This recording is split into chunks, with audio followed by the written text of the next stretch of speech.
Hello, today is Friday, October 25th, 2019. I'm Joe Schmidt from TC2, and this is Staying Connected.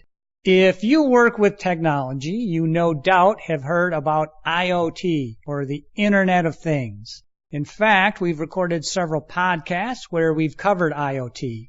Today, we want to look at IoT from a different angle, where IoT could actually be an acronym for the Interdependence of Transactions, or more precisely, the interdependence of numerous transactions. To help lead this discussion, I'm joined by Deb Boehling, a partner at LB3.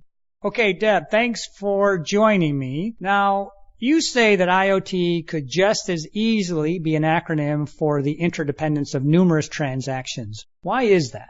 Thanks, Joe. As you pointed out, IoT refers to the Internet of Things. IoT is an ecosystem of sensors or monitors and smart devices that collect and share data wirelessly without human intervention. Each piece of the system has an IP address that allows it to connect and communicate over the Internet. That sounds a bit opaque, but it's likely that a consumer or company uses some IoT ecosystem already. Let me give some examples. The home security systems, such as Nest that is advertised all the time, smart watches with health applications, the new Apple watches, the Fitbit with the heart rate, and those reports that come in weekly and make me look not so good. Connected appliances, from minimal connections for trouble diagnostics, like my washing machine when it's having more problems than I would like, to ongoing constant checking of refrigerator for temperatures or contents. There's also public safety cameras and traffic cameras, insulin pumps and continuous glucose monitors, banks that provide low balance alerts or withdrawal from the ATM that go above the limits that you've set. There's sewage system monitors, and there's package tracking. In fact, IoT was named 20 years ago when Kevin Ashton of P&G used the term for RFID supply chain management.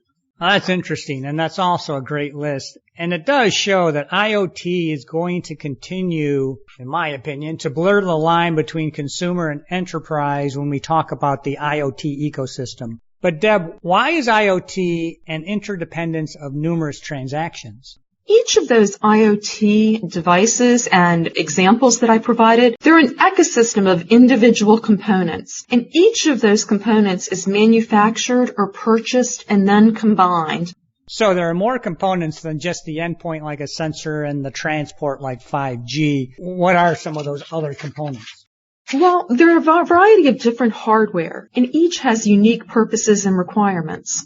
First, as you mentioned, the sensors transmitters. Those are the devices that sense the environment and convert physical parameters to electronic signals and transmit the electronic signal to the cloud. There are accelerometers, temperature sensors, magnetometers, proximity sensors, gyroscopes, image sensors, and the list goes on.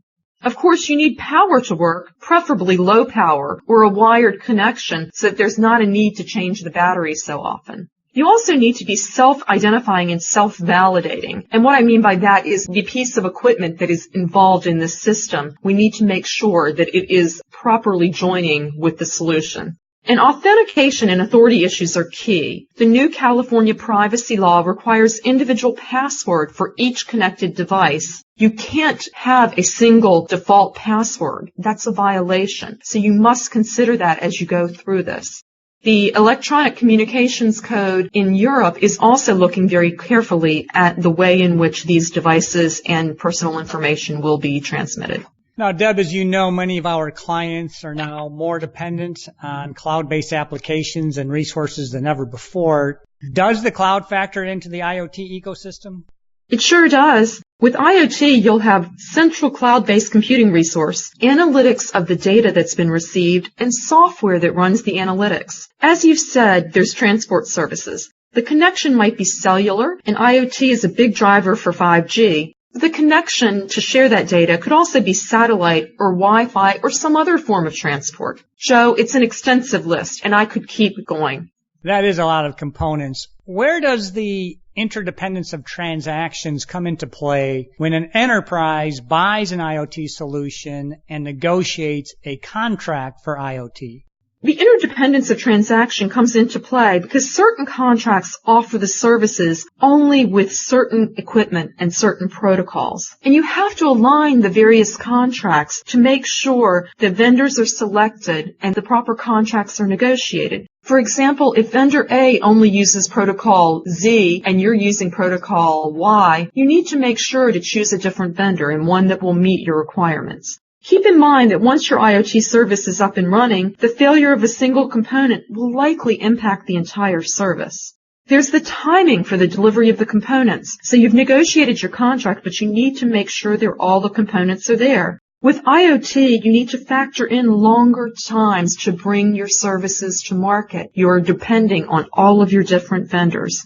You also may want to mitigate early unnecessary costs, particularly in hosting, SaaS, and cellular fronts, and extend your performance times so delays in your performance are less costly. You want to start payment when all components of the IoT solution have been delivered and accepted, or seek credits to offset payments required before all components are delivered by all vendors.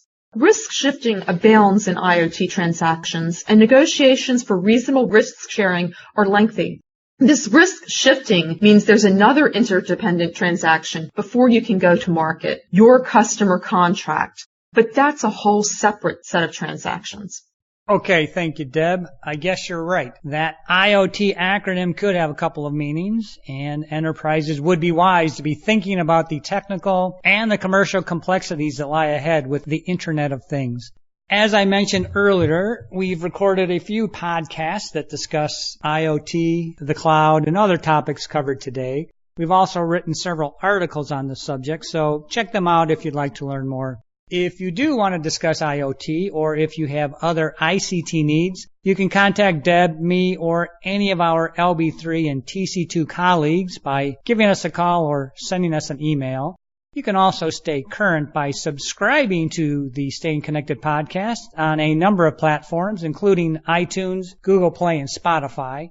You can also check out our new websites or follow us on LinkedIn.